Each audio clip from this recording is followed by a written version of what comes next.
L'économie de la santé. Alors, l'économie de la santé, c'est un champ de ce qu'on appelle les sciences sociales qui étudie les hommes au travers de leurs relations. On trouve dans ces sciences sociales toute une série de sciences comme l'ethnologie, l'histoire, la géographie ou donc l'économie, notamment l'économie de la santé. L'économie, c'est l'art de bien administrer une maison, de gérer les biens d'un particulier ou de l'État. Une autre définition ici, c'est l'ensemble des échanges généralisés des produits consommables et des rapports fluctuants de leur production, leur distribution et leur consommation. Raymond Barre, un ancien Premier ministre, qui disait: c'est la science de l'administration des ressources rares, et elle étudie les formes que prend le comportement humain dans l'aménagement de ces ressources. Elle analyse et explique les modalités selon lesquelles un individu ou une société affecte des moyens limités à la satisfaction de besoins nombreux et illimités. En économie, on part sur deux principes. Les comportements individuels sont motivés par la recherche d'un gain. Généralement, on peut imaginer bien sûr d'un gain d'argent, d'un gain financier, mais ça peut être aussi de bien-être par exemple. Et les individus cherchent à maximiser leurs gains, c'est-à-dire en avoir le plus possible. Quand on parle maintenant d'économie de la santé, il y a quelque chose d'un peu obscène aux yeux de nombreux soignants. On ne devrait pas parler d'argent quand on parle de santé. La vie n'a pas de prix, mais elle a un coût, hein, on le dit classiquement. C'est une autre façon de penser à la maladie et des soins, c'est sûr, et des soins, c'est sûr. Si nous, soignants, ne le faisons pas, ce questionnement de l'économie de la santé, d'autres vont en faire à notre place. Des économistes, qui n'ont pas forcément une vision soignante dans les choix qui sont opérés. C'est pour ça que l'économie de la santé devrait être aussi un peu plus intégrée dans notre culture soignante, j'allais dire. C'est un rôle aussi important de la dimension économique, parce que la politique de santé publique, les politiques de santé publique, représentent des coûts très élevés pour une collectivité. L'économie de la santé va se définir comme la branche de l'économie qui traite de la production de biens et de services médicaux, de leur répartition, c'est-à-dire de l'accès aux soins et de la formation des prix. Je parlais de l'importance de l'économie de la santé dans les budgets des différents pays. C'est assez considérable. Regardez sur ce graphique ici.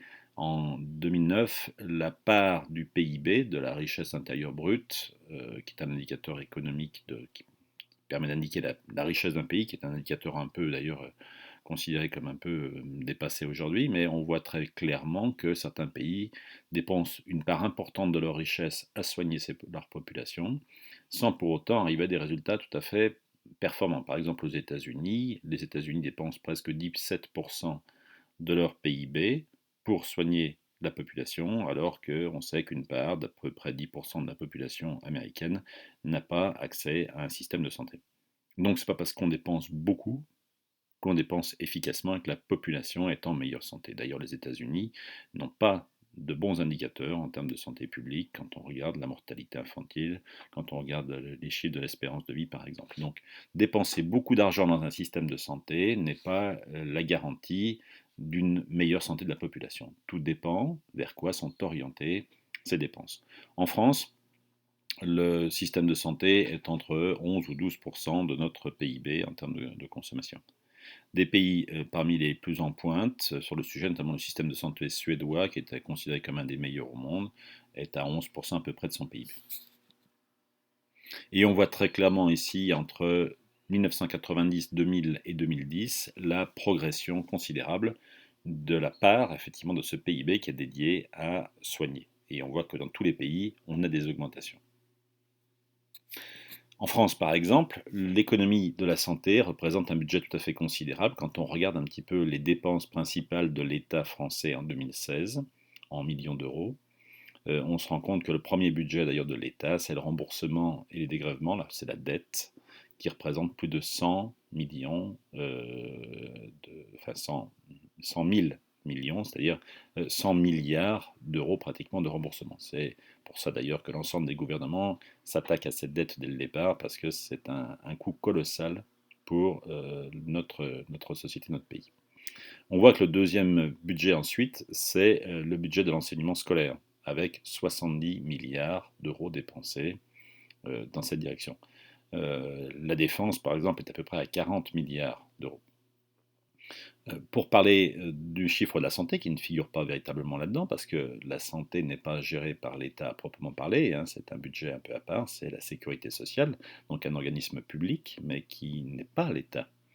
On va regarder les chiffres, ils sont bien plus élevés quand on les compare par exemple à ces 70 milliards d'euros de dépenses de l'enseignement scolaire chaque année en France. L'ONDAM, c'est l'objectif national de dépenses de l'assurance maladie.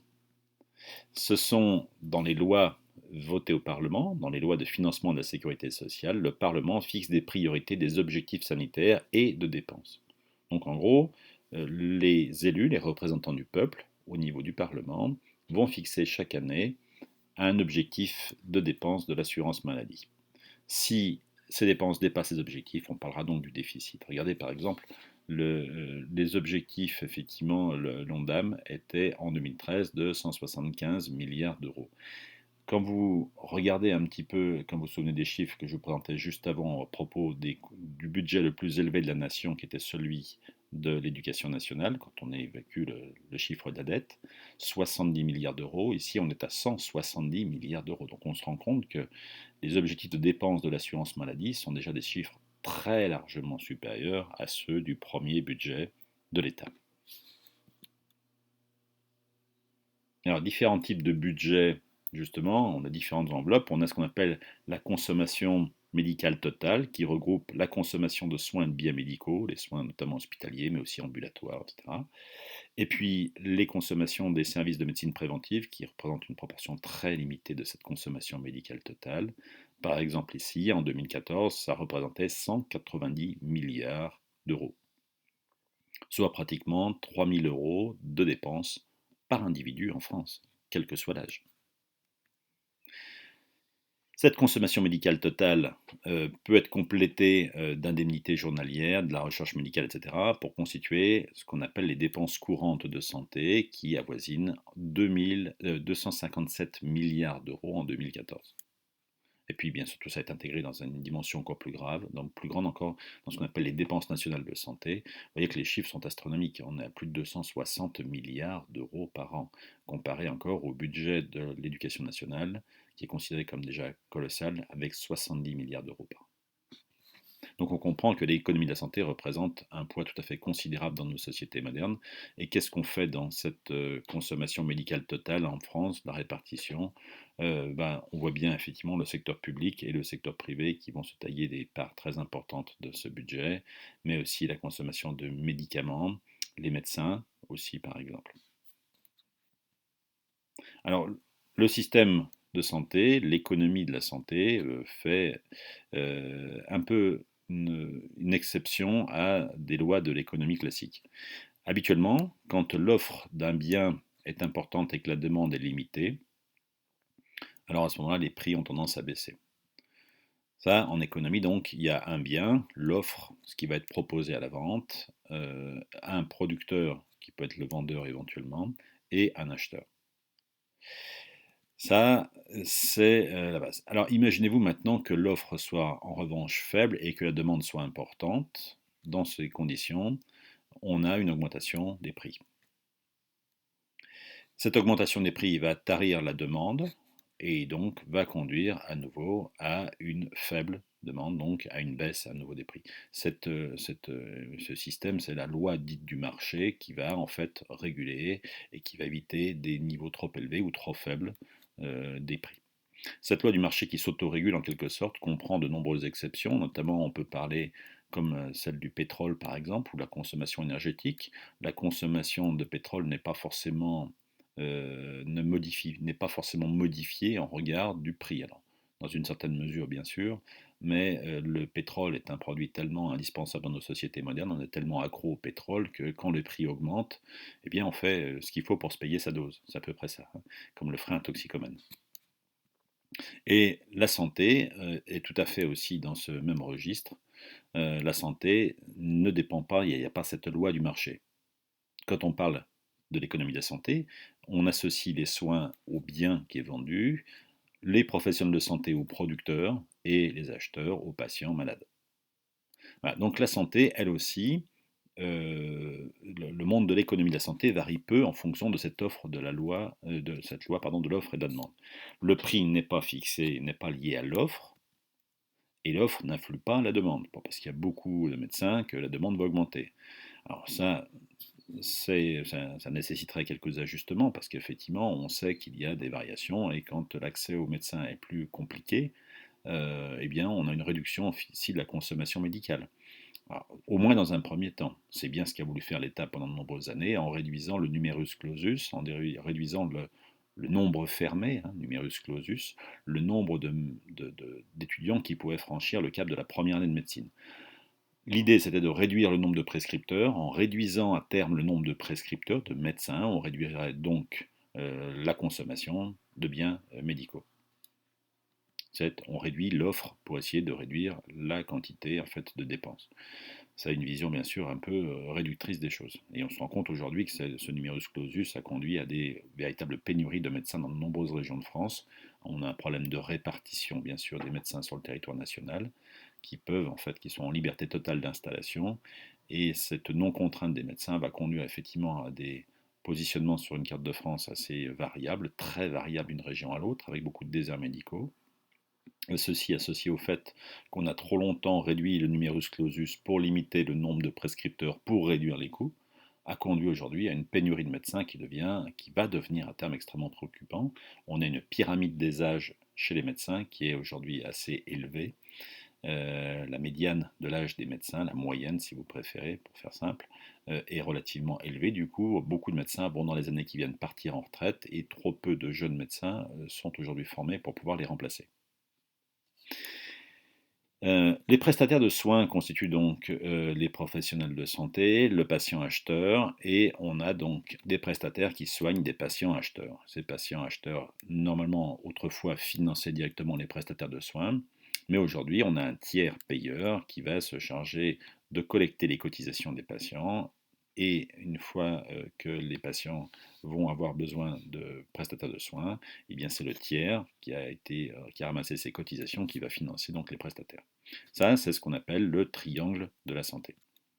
Ce triangle de la santé est alimenté au niveau des tiers principalement par la sécurité sociale, qui reçoit l'essentiel des contributions, des cotisations, effectivement, justement de sécurité sociale.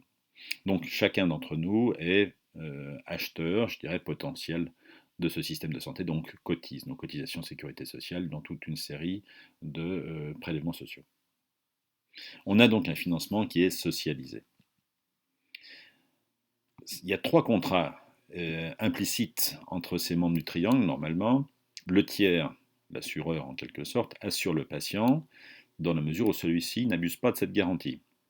C'est pas parce que vous ne payez pas qu'il n'y a pas de coût, donc il faut faire attention aussi au nombre de fois où on recourt à la consommation médicale.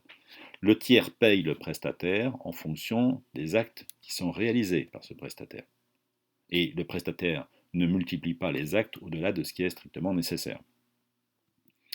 Bien évidemment, l'information médicale, elle est d'abord détenue par le prestataire. C'est le médecin, par exemple, c'est les soignants qui, en règle générale, ont en leur possession des informations sur l'état de santé de la population. Et c'est eux qui vont donc prendre la décision de soins, avec bien sûr l'accord du patient. C'est-à-dire qu'il doit y avoir une confiance, une délégation qui est donnée du patient en direction du prestataire de soins. Ce qui veut dire que le prestataire de soins, le prescripteur, est dans une position ici privilégiée, donc il a une responsabilité d'autant plus lourde. Malheureusement, ces prestataires de soins sont sous une forte pression, déjà dans la volonté de maximiser leurs gains. Si vous êtes payé à l'acte, ce qui est le cas de la médecine libérale, des activités libérales en règle générale, plus vous réalisez d'actes, plus vous touchez d'argent. Donc, on pourrait avoir une incitation, effectivement, pour maximiser ses gains, pour augmenter ses gains, de multiplier les actes, au-delà de ce qui est nécessaire. On a aussi la pression des visiteurs médicaux, et en règle générale de la publicité, du marketing. Par exemple, les médicaments représentent une part importante de la dépense de notre système de santé, et on le sait très bien, aussi une pression qui est faite auprès des prescripteurs pour augmenter la vente de certains médicaments remboursés par la collectivité. Donc on a ce qu'on appelle une demande induite, en fait le risque d'une demande induite, et il est important que le prestataire de soins soit le plus dégagé de ces pressions qui sont exercées par l'ensemble du marketing des laboratoires pharmaceutiques par exemple, mais aussi soit dans quelque chose qui soit d'une éthique suffisante pour ne pas prescrire d'examen, enfin ne pas prescrire pardon, de consultation plus que nécessaire. Voilà, c'est une augmentation de la consommation de soins qui peut être consécutive donc à cette risque de demande induite.